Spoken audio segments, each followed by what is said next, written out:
Welcome back to Linguistic Oasis for part two of our video on the language of working in the USA. I'll organize these by skill levels and the pay levels that go along with them. And also, your English ability will have an effect on how much you get paid. Starting at the bottom of the skills ladder are the laborers. As the name implies, laborers do the hard work. It can be dirty work, it's usually strenuous physically, and they're paid the least. It's pretty tough. This ranges from field laborers in the farms to construction or general laborers on all kinds of work sites. In farms, they're harvesting the food from the plants, cleaning up after the animals, which maybe not so great, and generally anything that needs to be done.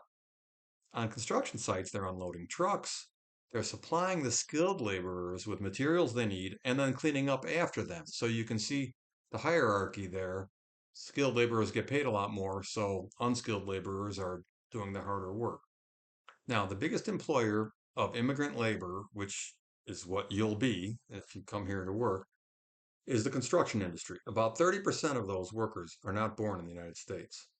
So this is often the place where people new to America start their work life, mainly because you don't need much English for these jobs. But what often happens is you learn the skills, the higher level skills, and the English that goes along with them. And after some time, you get promoted to get paid more and do less physical work. So moving up the ladder, the skills ladder, then you have skilled workers, skilled tradespeople, like electricians, carpenters, plumbers.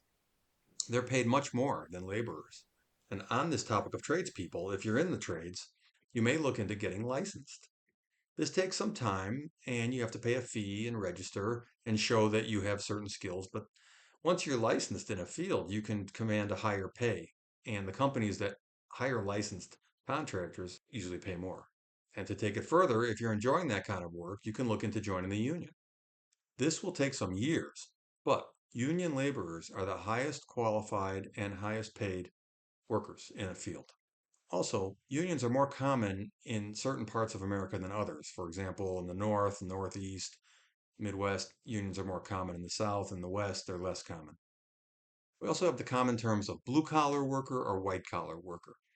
Blue collar workers usually refer to people doing hard work with their hands, skilled or unskilled. And white collar workers refer to people who don't get their hands dirty. Office workers like IT workers, teachers, designers. Now, I hear and read that there's a shortage of blue collar workers here in America. High school graduates, they want to go to college, go into the professions, and there's less people going into the trades, but we're building just as many roads and bridges and buildings. Now, the largest type of employer in America is the service industry. This is a wide variety of industries like restaurants, hotels, retail stores, and offices. Here, the pay level may also be a function of your ability in English. If you can't speak so well, you're going to have to do more manual work. If you can, you'll be able to interact with the customers more and have maybe a little less physical job, and you won't have to do the manual labor. Now let's talk about this term manual labor, las manos, your hands. That's work done with your hands.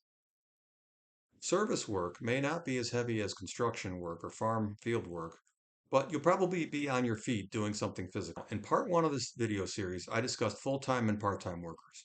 Today we're going to talk about the benefits that go along with being a full-time employee, such as health insurance, paid vacation, paid holidays, and maybe even a pension or a retirement investment plan. These are extremely valuable.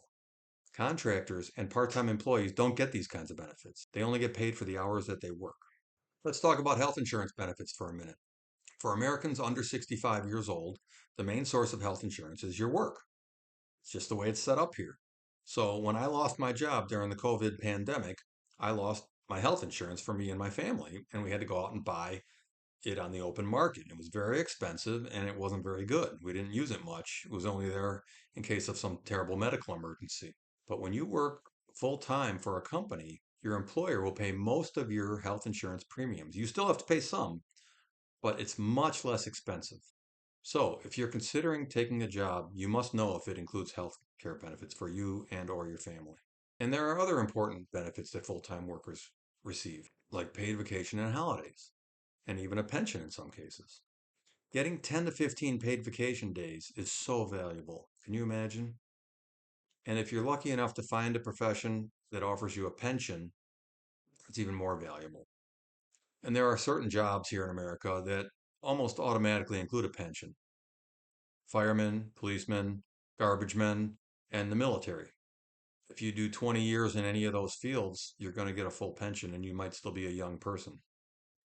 Now, there's another issue here in the States for people who work 2 or 3 part-time jobs.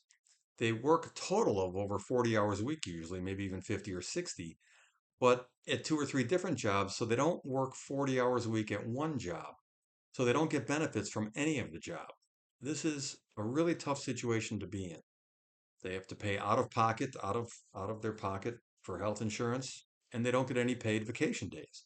So it's much harder to build up some savings by doing this. But there's many, many thousands, hundreds of thousands of people in this situation here.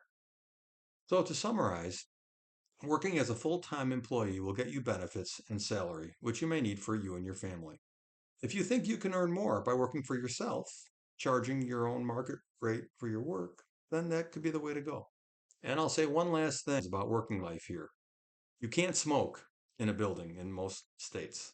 And I know there are many smokers out there. So if you need to smoke constantly throughout the day, you might look for a job that's outside. Okay, we've dove a little further into these working terms and some of the benefits and situations that you may find yourself in and the decisions you have to make.